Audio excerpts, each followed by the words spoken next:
MLC ఎన్నికల్లో బీజేపీదే విజయమన్నారు మంచిర్యాల జిల్లా అధ్యక్షులు వెరబల్లి రఘునాథరావు.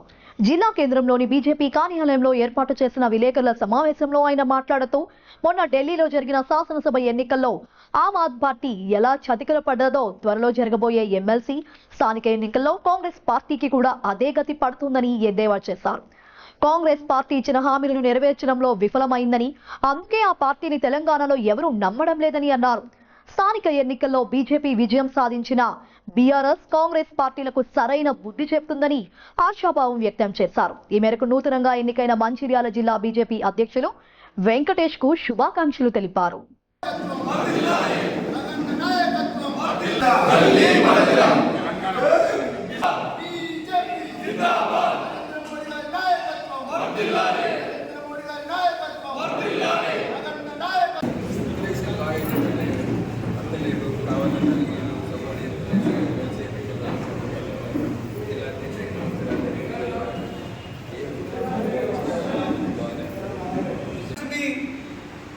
జరిగింది.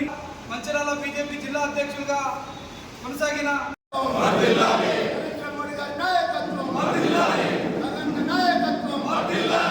ముందుగా భారతీయ జనతా పార్టీ నూతన మంచిర్యాల జిల్లా అధ్యక్షుని బాధ్యత చేపట్టిన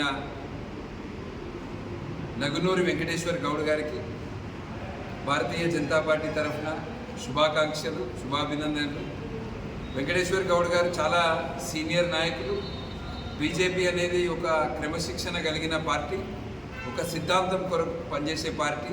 ఇది కాంగ్రెస్ పార్టీ లెక్కనో టీఆర్ఎస్ పార్టీ లెక్కనో నేను ఎమ్మెల్యే, నా భార్య డిస్టిక్ ప్రెసిడెంట్, నా జీవితాంతం డిస్టిక్ ప్రెసిడెంట్ ఉంటాము, అటువంటి పార్టీ కాదు ఇది. దీనికి సంస్థాగత ఎన్నికల పర్వం నిర్వహించడం జరిగింది.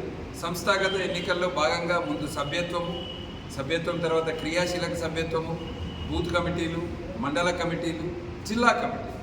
దాంట్లో భాగంగా ఒక సిస్టమ్ ప్రకారం నిజమైన ప్రజాస్వామ్యం కలిగిన పార్టీ భారతీయ జనతా పార్టీ. నూతన రాష్ట్ర అధ్యక్షులను కూడా పార్టీ నియమిస్తుంది.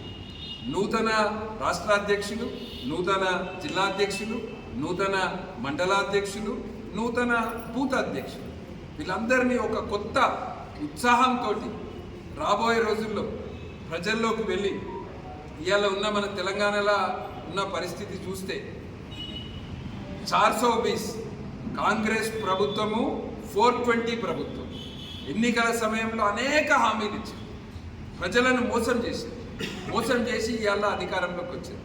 14 నెలలు అయింది ఇవాళ అధికారంలోకి వచ్చి. ఎన్నికల సమయంలో ఇచ్చిన హామీలు నెరవేర్చుట్లో పూర్తిగా విఫలమైంది.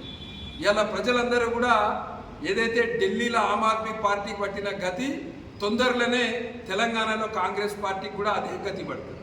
ఎన్నికలతో పాటు ఒరిస్సాలో ఎన్నికలు జరిగినాయి, తర్వాత హర్యానాలో ఎన్నికలు జరిగినాయి, మహారాష్ట్రలో ఎన్నికలు జరిగినాయి, మొన్న ఢిల్లీలో ఎన్నికలు జరిగినాయి.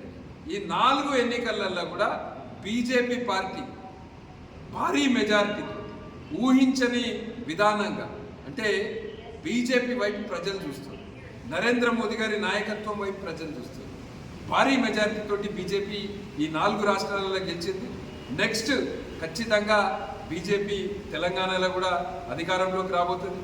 రాబోయే ఎన్నికలు ముఖ్యంగా నేను అందరినీ కోరేది ఒకటే, ఎమ్మెల్సీ ఎన్నికలు ఈ నెల 27వ తేదీ నాడు ఎమ్మెల్సీ ఎన్నికలు ఉన్నాయి. ఈ ప్రభుత్వం అన్ని వర్గాలను మోసం చేస్తుంది. రైతులకు రుణమాఫీ ఇంకా చక్కగా కాలేదు. రైతులకు రైతు భరోసా పేరు మీద ఎకరం ఉన్నోళ్ళకి ఇష్టం అంటారు. మరి ఎవరికి పైసలు వచ్చినాయి? ఎకరం ఉన్నోళ్ళకు కూడా చాలామందికి రాలే. గమతే ఎమ్మెల్సీ ఎన్నికలు ఉన్నారు కదా, ఎమ్మెల్సీ ఎన్నికల్లో యువకులకు, నిరుద్యోగులకు 2 లక్షల ఉద్యోగాలు ఇస్తామని చెప్తారు. ముఖ్యమంత్రి రేవంత్ రెడ్డి అంటాడు 50,000 ఉద్యోగాలు ఇప్పటికే ఇచ్చినామన్నది. మరి తెలంగాణ పబ్లిక్ సర్వీస్ కమిషన్ వెబ్సైట్కి పోతే ఇప్పటి వరకు 14,000 ఉద్యోగాలకు నోటిఫికేషన్ ఇచ్చింది. 14,000 ఉద్యోగాలకు నోటిఫికేషన్ ఇస్తే నువ్వు 50,000 ఉద్యోగాలు ఎట్లా ఇచ్చినావు? నిరుద్యోగ భృతి ఎక్కడ పోయింది? నీ 4,000 నిరుద్యోగ భృతి 14 నెలలు అంటే ఒక్కొక్క యువకునికి ఈ ప్రభుత్వం 56,000 రూపాయలు బాకీ ఉన్నాయి. ఉద్యోగస్తులు, ఉపాధ్యాయులు పిఆర్సీ ఇంకా అమలు చేయలేదు. తెలంగాణ వచ్చినాక 2వ పిఆర్సీ అమలు చేయలేదు. డిఏ ఏరియర్స్ ఉన్నాయి, ఇంకా ఇవ్వాల్సినవి. రిటైర్డ్ ఉద్యోగస్తుల పరిస్థితి అదే ఉన్నది. ఇట్లా ఉద్యోగస్తులను మోసం చేసి కాంట్రాక్ట్ లెక్చరర్లు, పార్ట్ టైం లెక్చరర్స్ ఇలా వాళ్ళను రెగ్యులరైజ్ చేస్తామని చెప్పి మోసం చేశారు. సమాన పనికి సమాన వేతనం లేదు.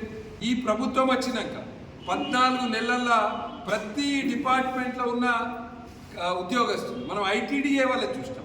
ఊట్నూరులో పెద్ద ఎత్తున వాళ్ళు కూడా ధర్నా చేయడం జరిగింది. రాబోయే ఎమ్మెల్సీ ఎన్నికలు కాంగ్రెస్ పార్టీకి గుణపాఠం చెప్పాలి. రాబోయే ఎమ్మెల్సీ ఎన్నికలు ఇంకొకటి చాలా క్లియర్గా అర్థమవుతుంది. టీఆర్ఎస్ పార్టీ గెలవమనే నమ్మకం, వాళ్ళకు గెలుస్తామనే నమ్మకం లేదు టీఆర్ఎస్ పార్టీ. ఇవాళ టీఆర్ఎస్ పార్టీ కాంగ్రెస్ క్యాండిడేట్లనే పెట్టలే ఎమ్మెల్సీ ఎన్నికల్లో. టీఆర్ఎస్ పార్టీ కాంగ్రెస్ అభ్యర్థులకు మద్దతు తెలుపుతుంది. మొన్న కేటీఆర్ అంటుండే కాంగ్రెస్ పార్టీ కేసీఆర్ తోటి మాట్లాడితే ఈ పరిస్థితి కాంగ్రెస్ పార్టీకి రాకపోతుండే. అంటే కాంగ్రెస్ పార్టీ టీఆర్ఎస్ పార్టీ రాబోయే ఎమ్మెల్సీ ఎన్నికల్లో ఒకటై బీజేపీ అభ్యర్థులను ఓడగొట్టడానికి ప్రయత్నం చేస్తున్నారు. ఇది చాలా క్లియర్గా అర్థమవుతుంది. నేను అందరినీ కోరేది, పట్టభద్రులను, ఉపాధ్యాయులను అందరినీ కోరేది ఒకటి, ఈ ఎమ్మెల్సీ ఎన్నికల్లో కాంగ్రెస్ పార్టీకి గుణపాఠం చెప్పాలి.